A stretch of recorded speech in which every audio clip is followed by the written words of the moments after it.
প্রিয় ভিউয়ার্স, আসসালামু আলাইকুম। আমাদের কিষান ইউটিউব চ্যানেলে সবাইকে স্বাগতম। আশা করি সকলে ভালো আছেন। আলহামদুলিল্লাহ, আমিও ভালো আছি। তো আমি দীর্ঘদিন যাবৎ আপনাদের মাঝে ফার্মের কোনো ভিডিও আমি আপনাদের মাঝে শেয়ার করতে পারি নাই। তো বহুদিন আগে আমি আপনাদের মাঝে নিয়মিত হাঁসের ভিডিও শেয়ার করছিলাম। তো আজকে আপনাদের মাঝে আবার একটা ভিডিও শেয়ার করতে যাচ্ছি। তো আপনারা ইতিমধ্যে দেখতে পাচ্ছেন যে এটা হচ্ছে মুরগি। তো এই মুরগির জাতটা হচ্ছে আপনার, এটার নাম হচ্ছে ব্রাউন কক। তো এটা একসাথে অনেকগুলি পালন করা যায়। আপনারা দেখতে পাচ্ছেন যে একসাথে অনেক জড়ো হয়ে আছে। তো এই ব্রাউন ককের বিষয়ে আজকে আমি আপনাদের মাঝে কিছু তথ্য দেওয়ার জন্য আজকের এই ভিডিওটা। এই ব্রাউন কক মুরগি পালন করার কিছু সুবিধা অসুবিধা আছে এবং কীরকম লাভ কীরকম লস হয় তার একটু ধারণা আমি আপনাদের মাঝে দেওয়ার চেষ্টা করব। তো সর্বপ্রথমেই আমি আপনাদের মাঝে একটা জিনিস বলতে চাই যে মুরগিটা পালন করা হয় কতদিন। তো আসলে এই মুরগিটা পালন করা হয় 50 থেকে 50 দিন ফার্মের মধ্যে পালন করা হয়। এতটুক সময়ের মধ্যে আপনার মুরগির ওজন আসে প্রায় 800, 700, 900 এরকম আসে, গড়ে 800 ধরেন। মুরগিগুলা বড় হয়, তবে দীর্ঘদিন পালন করার পরে বড় হয়। আর খাবারের দিক দিয়ে আপনার একেবারেই কম খাদ্য খায়, যেহেতু মুরগি বাড়ে কম, ওজনে কম আসে। 50 দিনে মনে করেন 800 ওজন আসলো, তো খাওয়ানো তো এই হিসাবেই খাবার মুরগি খাইবে। তো খাদ্য খুবই অল্প খাদ্য হলেই চলে, মানে কম খাবার খায়। ফার্মের মধ্যে 50 থেকে 55 দিন পালন করা হয়।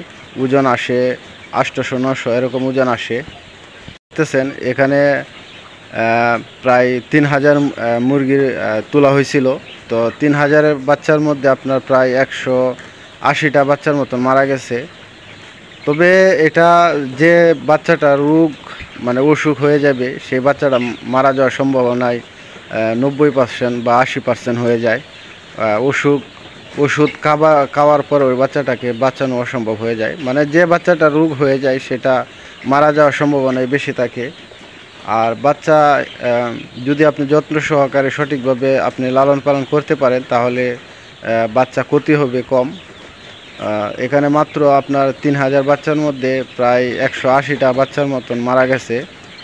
2800-র উপরে আছে এখনও বাচ্চা। আর এই বাচ্চার বয়স হয়ে গেছে প্রায় 40 থেকে 45 দিন বয়স হয়ে গেছে।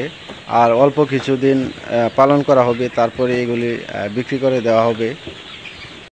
বিক্রি করার ক্ষেত্রে আপনি ডিলারের কাছে বিক্রি করতে পারবেন, যেখান থেকে খাদ্য বা বাচ্চা নিছেন সেখানে বিক্রি করতে পারবেন। এবং আলাদাভাবে ব্যাপারী আছে, পাইকার আছে, তাদের কাছে আপনি বিক্রি করতে পারবেন।